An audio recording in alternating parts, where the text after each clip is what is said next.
একটা রোদ ঝলমলে দিন, সুন্দর একটা সকাল, কিন্তু এই সুন্দর সকালটা যে এইভাবে বিষাদে পরিণয় হবে সত্যি বুঝতে পারিনি। আজকের ভিডিওটা গুড মর্নিং দিয়ে শুরু করব না। আজকের ভিডিওটা সম্পূর্ণই মানে কি বলি, আমি তোমাদের বলে ভাষা খুঁজে পাচ্ছি না। মানে এইভাবে ভিডিওটা শুরু করতে হবে ভেবেছিলাম, আজকে ভিডিও করব না, কিন্তু কি বলতো, না করেও পারছি না, কারণ চ্যানেলটায় এত প্রবলেম হচ্ছে না। তো ব্যাড মর্নিং কেন বলছি, স্কুলে যে মাসিটা রান্না করতো, মাসিরও আবার একজন হেল্পার ছিল, তো উনি আজকে এক্সপায়ার হয়ে গেছে ভোর 3টের সময়। তো এইমাত্র দিদিমণিকে ফোন করলাম, দিদিমণি এখন আসেনি, এখন ঘড়ির কাঁটা বাজে প্রায় 9টা বাজতে যায়, 9টা বাজতে এখনও 3 মিনিট বাকি। লেট দেখে আমি দিদিমণিকে ফোন করলাম, তো দিদিমণি ফোনটা তো ধরেনি, ভেবেছিলাম যে ওনার ছেলে, যেহেতু একজন ছেলে মানুষ ফোনটা রিসিভ করলো, আমি ভেবেছি দিদিমণির ছেলে। আমি বললাম দিদিমণিকে আজকে আসবে না স্কুলে? বলছে না দিদিমণি তো আজকে স্কুলে আসবে না। আমি বললাম কেন, ওনার কি শরীর খারাপ? বলছে না, ওনার ছেলে মারা গেছে। ছেলে মারা গেছে মানে? বলছে হ্যাঁ, ওনার ছেলে গতকাল কোথায় বউ ভাতে না কোথায় বিয়েতে গেছিলো, বাইক অ্যাক্সিডেন্টে মারা গেছে। বললাম কী বলছেন এইটা? মানে ভাবতে পারছি না। বললাম তাহলে দিদিমণির পরিস্থিতিটা ঠিক কী হতে পারে?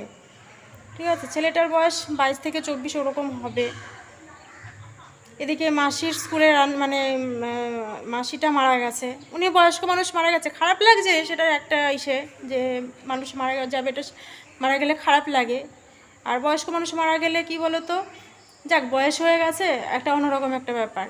কিন্তু এই বয়সের একটা ছেলে হঠাৎ করে চলে গেছে, সত্যি এটা মানতে পারছি না। তার সঙ্গে নাকি আরেকটা ছেলে ছিল, ওর একটা বন্ধু ছিল। কি বলবো না, ভালো লাগছে না কিছু। দুষ্টু তো কত আনন্দ করতে করতে এলে হাতে একটা পেন নিয়ে আসলো, মা আমি দিদিমণিকে আজকে পেন দেবো। বললাম ঠিক আছে। তো দেখো আমি কথা বলছি এদিকে তোমাদের সঙ্গে, আর দুষ্টু এখানে দেখো পার্কেও চলে আসছে। আমি ওদিকে খুঁজছি যে ও কোথায়। তো আমি আজকে ভেবেছিলাম যে দিদিমণির বাড়িতে যাবো, একটু দেখা করব, কিন্তু কি বলো তো, এদিকে পিসি আসবে, তো কি করি না আমি ঠিক বুঝতে পারছি না। যাওয়ার খুব তো ইচ্ছে ছিল। স্কুলে যে মাসিটা রান্না করে, ওই মাসিটাও এখন দিদিমণির বাড়িতে যাবে, কিন্তু এই সকাল সকাল সমস্ত কাজকর্ম ফেলে কি করে যাব? তবে যাব একদিন দেখা করতে, ঠিক আছে। তো যাই হোক, চলো দুষ্টুকে নিয়ে এখন বাড়িতে যাই। আর কার কখন কোথায় কি হয়, কার ভাগ্যে কি লেখা আছে কিচ্ছু বলা যায় না, কিচ্ছু বলা যায় না। কিন্তু এই অস্বাভাবিক মৃত্যুটা মেনে নেওয়াটা সত্যি খুব কঠিন। আর দিদিমণির একটা মাত্রই ছেলে, হাজব্যান্ড নেই, ওই একটা মাত্র ছেলে দিদিমণির ভরসা ছিল। দিদিমণি নিজেকে কিভাবে সামলাবে আমি সত্যি ভেবে উঠতে পারছি না। তো যাই হোক, চলো কি করব না না করব সেটা যতদূর পারি শেয়ার করার চেষ্টা। এরকম একটা খবর শুনে না গিয়ে থাকতে পারলাম না। আমার সঙ্গে আরেকজন যাবে বলছিল, কিন্তু ওরও তো বাচ্চা রয়েছে, ও বাচ্চাকে কিছুতেই কারো কাছে রেখে আসতে পারলো না। তো আমি যাচ্ছি, আমার সঙ্গে আছেন রান্নার যে মাসি, ওর মাসির বাড়ি হচ্ছে কালীনারায়ণপুর, ওই মাসিও দিদিমণির বাড়িতে যাচ্ছে। তো মাসিকে ফোন করলাম যে মাসি তুমি দাঁড়াও, আমিও আসছি। মাসি স্টেশনে বসে আছে।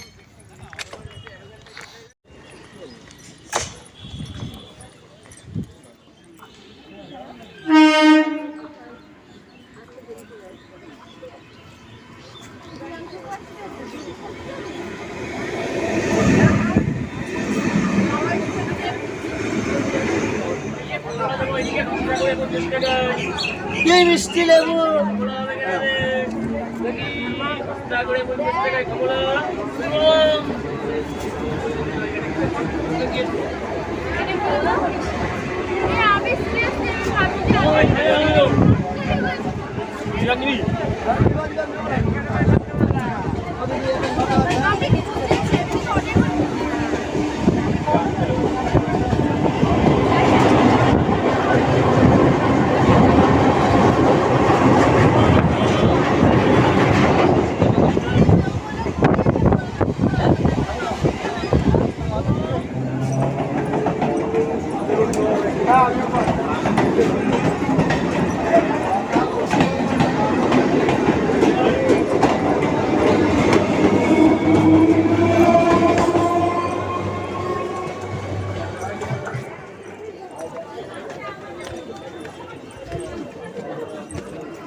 তো রানাঘাটে নেমে গেলাম। আসো তো ওখানে গিয়ে তো আমি ভিডিও করবই না, ঠিক আছে, ওটা ভিডিও করা সাজেও না। তো পরে তোমাদের সঙ্গে কথা বলছি। টিকিট না কেটে ট্রেনে উঠি না, আর ওরা মুখ দেখে বুঝতেই পারে কে টিকিট কেটেছে। তবু ওদের কর্তব্য দেখার, যদি একটা লটারিতে বেঁধে যায় 250 টাকা, 250 টাকা না এখন। এগুলো কি সুন্দর।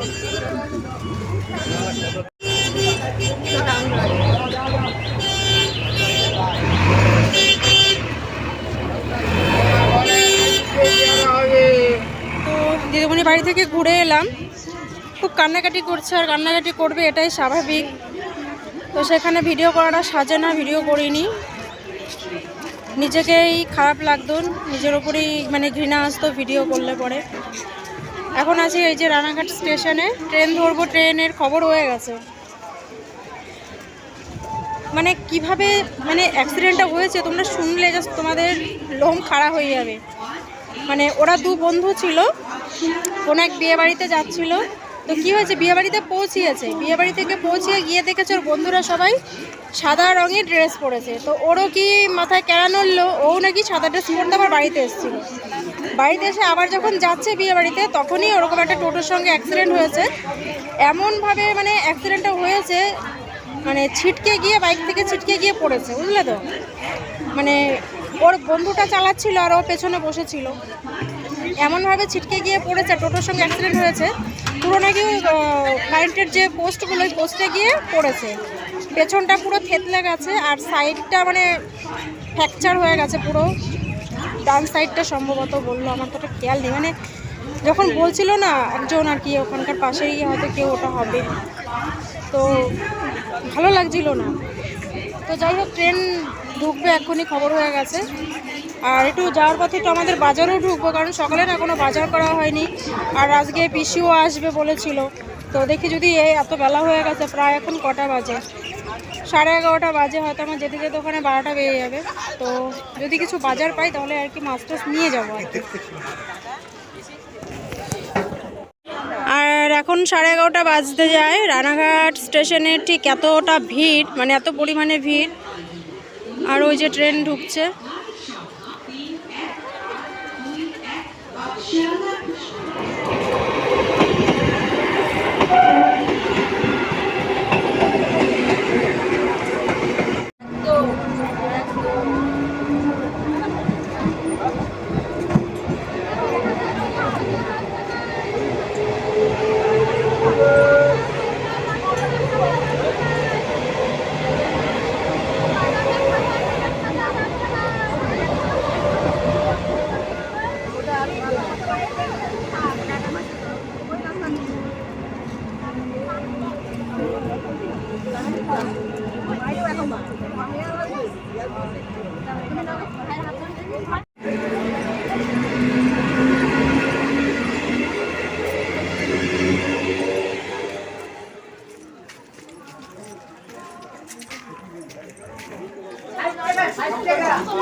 আচ্ছা 715 গ্রাম 700 দাম দাও।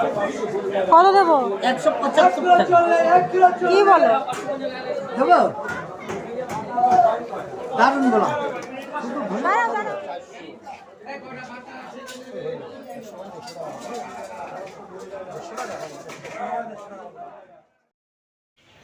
তো বাড়িতে চলে এসেছি, বাড়িতে আস্তে আস্তে প্রায় আমার 12টা বেজে গেছে। তো এসে আগে স্নানটা করে নিলাম। তো স্নান টান সেরে জামা কাপড় যেগুলো ছিল সেগুলো বাইরে মেলে দিয়ে তারপরে ঘরে ঢুকেছি।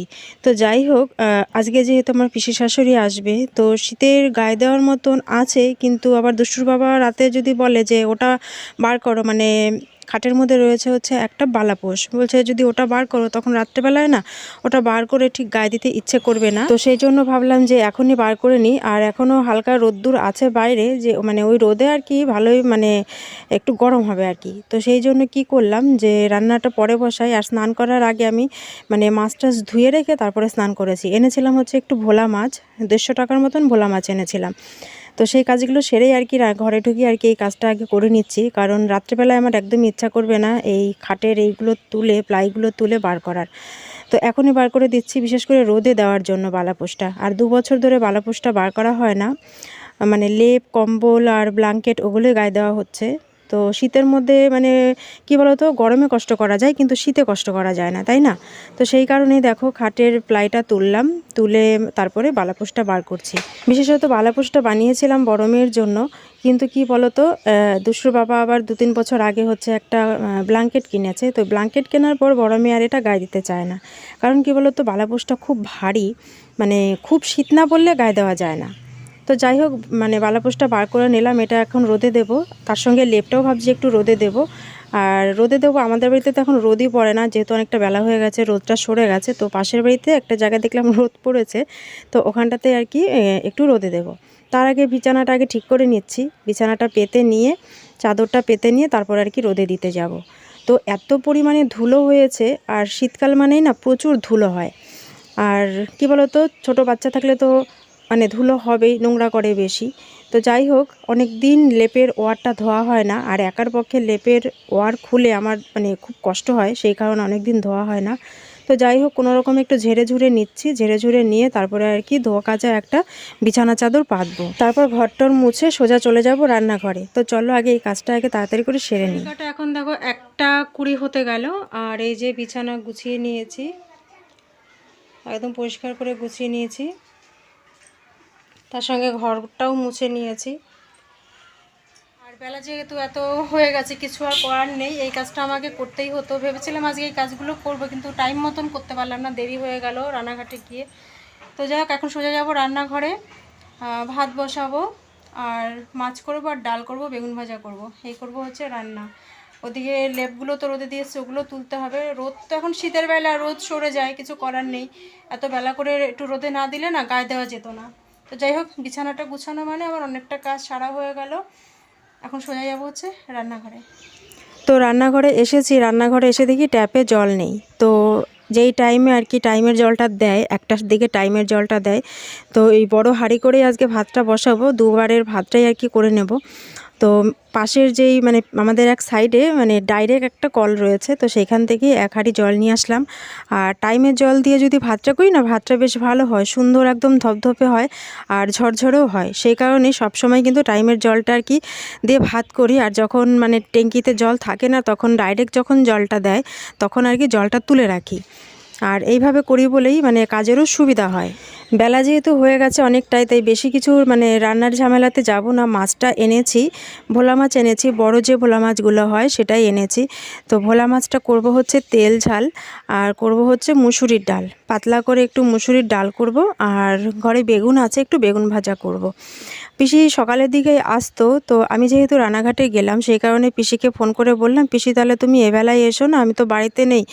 আর দুপুরবেলায় আসলে আমি বলেছিলাম যে দুপুরবেলায় এসেই কিন্তু খাওয়া দাওয়া করবে। তো আমার আস্তে আস্তেই 12টা বেজে গেছে, রান্না করে উঠতে উঠতে হয়তো আমার অন্তত 2টো বেজে যাবে সব কাজ বাজ সেরে উঠতে। তো কী বলো তো, তখন অনেকটা দেরি হয়ে যাবে। আর পিসি না টাইম মতন খায়, পিসি যেখানে থাকে। তো যাই হোক, পিসি আর কি বিকেলের দিকেই আসবে, তো অত তাড়াহুড়ো নেই, ধীরে সুস্থে আর কি রান্নাবান্নাটা করব। আর ধীরে সুস্থে করবোই বা কী বলো তো, দুষ্টুরও তো খিদে পেয়ে যাবে। দুষ্টুকে সকালবেলায় একটুখানি মানে খাইয়ে রেখেও আমি যেতে পারিনি, বড় মেয়েকে বলেছিলাম খাইয়ে দিতে। সকালে যেহেতু আমি মানে হাফ কৌটো চালের ভাত করেছিলাম, দুষ্টুর বাবা খেয়ে গেছিলো, তো সেই ভাতটাই ছিল, ওরা 2 বোনে আর কি খেয়েছিল। তো যাই হোক, এদিকে আমি প্রেশার কুকারে ডালটা বসিয়ে দিয়েছি। আর এই যে বেগুন কেটে নিয়েছি, অল্প একটুই বেগুন ছিল, একটা বেগুন ছিল, তো বেগুনটার মধ্যে নুন হলুদ মাখিয়ে নিচ্ছি। তো বেগুনটা ভাজা করতে করতে ওদিকে আমি মাছটার মধ্যেও নুন হলুদ মাখিয়ে নেব, আর মাছের জন্য যে মশলাটা লাগবে সেই মশলাটাও আমি করে নেব। আর যখন আমি বাজারে এসেছি, বাজারে তখন কি বলো তো, মাছ ছিল অনেক, রুই মাছ, কাতলা মাছ বা অন্যান্য যেসব মাছ সব মাছই ছিল, কিন্তু অনেক দিন মানে ভোলা মাছ খাওয়া হয় না, সেই কারণে ভোলা মাছটা নিলাম। আর দুষ্টুর বাবা তো এখন ভোলা মাছ আনেই না, আগে ওই মানে এমন ভোলা মাছ আনতো যেটা আর কি কাটা যেত না, গোটা মাছই রান্না হতো, ওরকম সাইজের আনতো। কিন্তু আমার ওই মাছটা খুব একটা ভালো লাগে না, আমার এই মানে বড় সাইজের যে ভোলা মাছটা না, এই মাছটা আমার খেতে খুব ভালো লাগে। ধনেপাতা দিয়ে এখন যদি আমি তেল ঝালটা করি খুব ভালো লাগবে খেতে। আর দেখো তোমাদের সঙ্গে বলতে বলতে আমার রান্না হয়েও গেল মাছের ঝোলটা। ওদিকে ডাল আর বেগুন ভাজা হয়ে গেছে, আর ভাতটাও আমার আগে হয়ে গেছে। তো মোটামুটি ধরো আমার রান্নাবান্না শেষ, তো মাছের ঝোলটা হয়ে গেছে ধনেপাতা দিয়ে, এবার আমি নামিয়ে নিচ্ছি। আর কালারটা কেমন হয়েছে কমেন্ট করে কিন্তু অবশ্যই জানিও। আর জানো তো, বাড়িতে এসে একদমই ভালো লাগছে না, কারণ কি বলো তো, একটা মায়ের কোল এইভাবে খালি হয়ে যাবে, মানে কেউ কি বুঝতে পারে নাকি কারোর, জানি না এত বড় ক্ষতি ভগবান কেন করলো। ভগবান তো সবসময় নাকি ভালোর জন্য করে, কিন্তু এটা একটা মায়ের জন্য কি করলো ভগবান? একটা মায়ের এত বড় ক্ষতি ভগবান কি করে করতে পারলো? এইভাবে যেন ভগবান কোনো মায়ের বুক খালি না করে।